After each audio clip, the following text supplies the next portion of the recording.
Today I'm reviewing the Iron Age Audioworks LH95.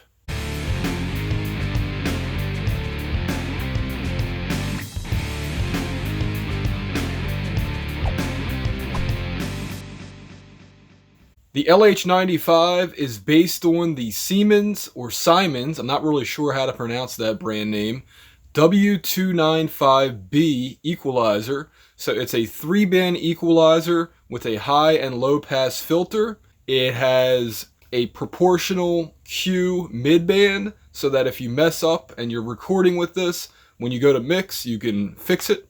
And at first, when I saw it, I was like, this is a very limited equalizer. There's just no way I'm going to be able to pull a good sound out of this. And it's a stepped control. So while it's not an SSL type of equalizer, or even an API for that matter, it actually, with its broad strokes, could really shape my tracks. Now let me just get right into the sound samples because I hate reviews that talk way too much in the beginning. So I'm going to start off with, let's say, the mix bus.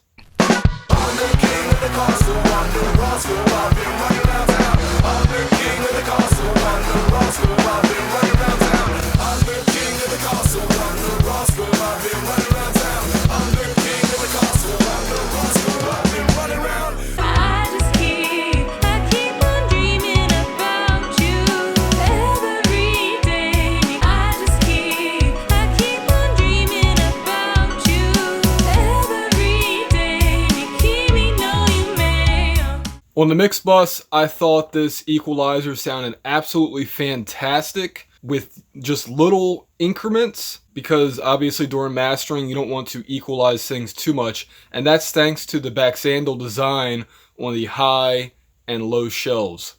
Next up, an instrument I don't normally talk about or equalize on this channel, Congas.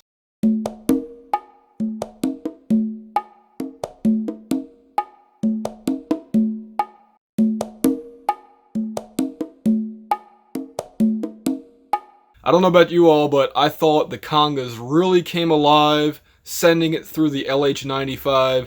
They went from kind of sounding flat and two-dimensional to popping off the speakers in a 3D way. The LH95 was okay on bass instruments, so a real electric bass guitar amp along with a bass synth.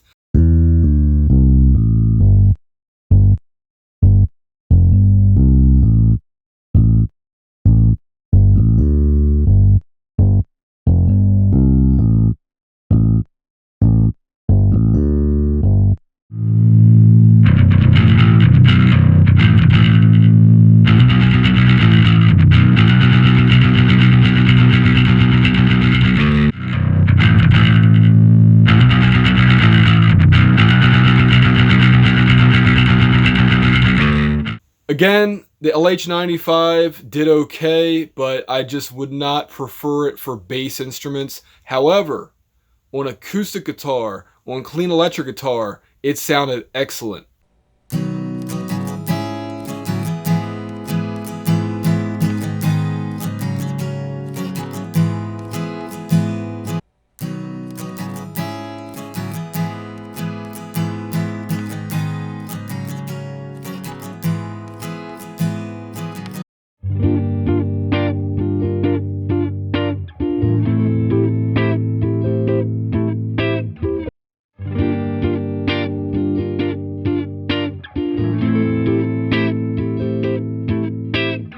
I thought the LH95 brought out the details on those stringed instruments, and I would definitely record with one for sure. This equalizer also did really well on drums, especially surprising on the kick drum.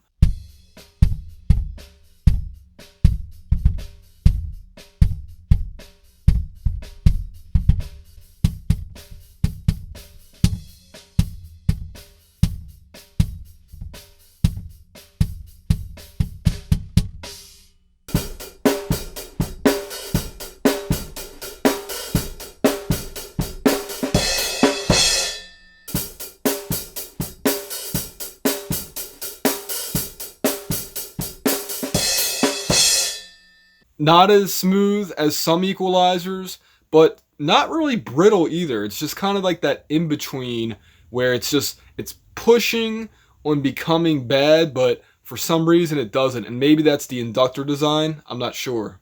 Let's take a listen on Violin and Piano, back to back.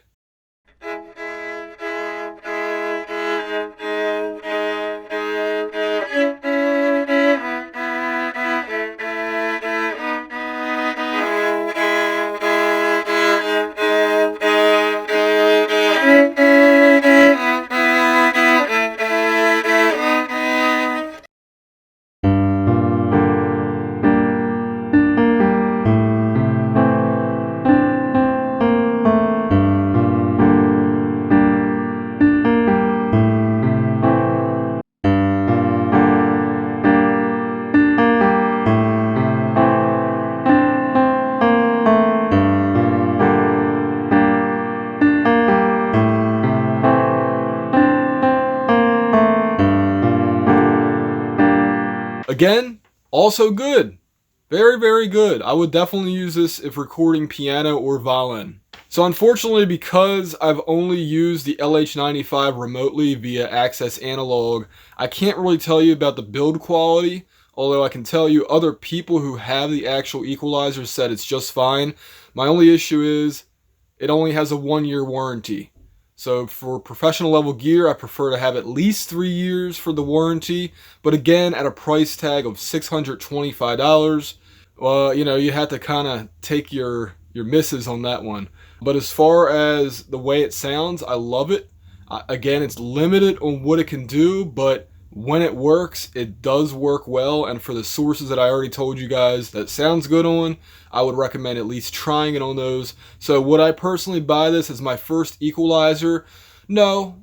I think it's more of something that you add like maybe as your like third equalizer after you have some equalizers that can really dig in. I'm not saying that this EQ doesn't sound good. I'm not saying that it doesn't work well. Oh, by the way, I forgot to play vocals. It actually did okay with vocals, but again, limited on the EQ bands. And my dreams become unclear, trapped inside this atmosphere.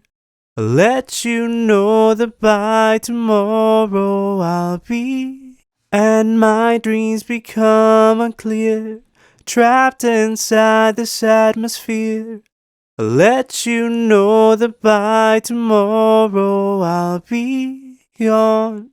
I'm going to the moon.